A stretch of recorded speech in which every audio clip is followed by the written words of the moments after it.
There's so much shame in having the disease of addiction and having a child that was exposed to substances from me that the hardest thing is to seek help, is to be able to have that conversation and say, these are the choices that I made. So seeking out services at the Hope Rising Clinic is hands down in the best interest of my child.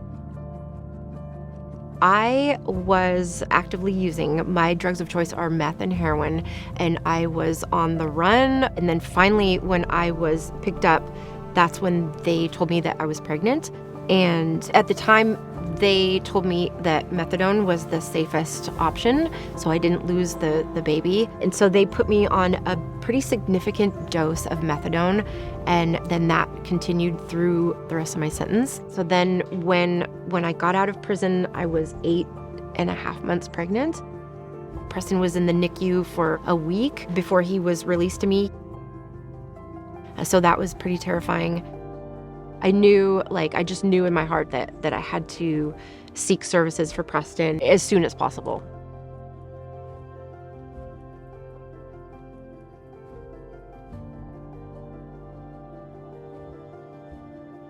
We were introduced to the Hope Rising Clinic through our public health nurse.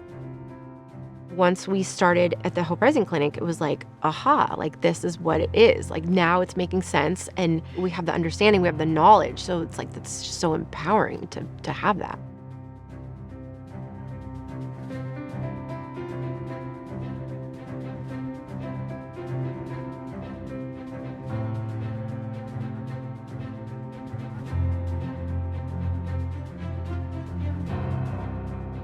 What is wonderful about Hope Rising Clinic is it houses a number of services all under one roof. And so we have occupational therapy, speech therapy, mental health therapy, caregiver support, all in one place. So families are able to come here and kind of access their services in one place. His speech delay is definitely from the substance use exposure. And so that has been a huge challenge. He has a hard time being understood. He has a hard time controlling his emotions and his temper. Since we've started our services with the Hope Rising Clinic, Preston's speech has just ballooned. I'm able to interpret the behavior for what it actually is because it's been explained to me biologically, this is what's happening in his brain. And the Hope Rising Clinic has helped with Preston regulating his emotions.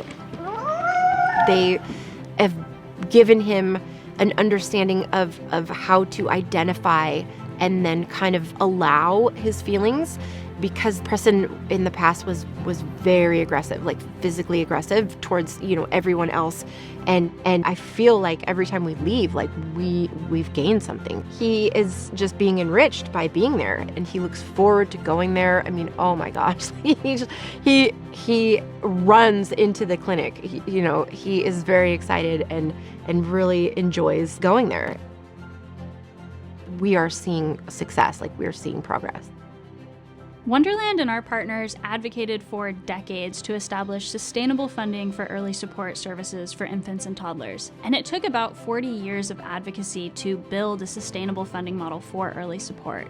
But children and families that are impacted by prenatal substance exposure can't wait another 40 years for access to these services. They need our support today. There's such a great need for more therapists, for more support for these families. And I know I'm not alone. Being a recovering addict and having a child that has been exposed to substances can feel really isolating. And again, our experience with the Hope Rising Clinic made us feel like, okay, this is a place for you. Like this is your place. I think to myself, if there wasn't a Hope Rising Clinic, like where would we be? Even though things aren't perfect and we definitely still have our day-to-day struggles, like the Hope Rising Clinic is like the North Star, right? Like, in our journey, so.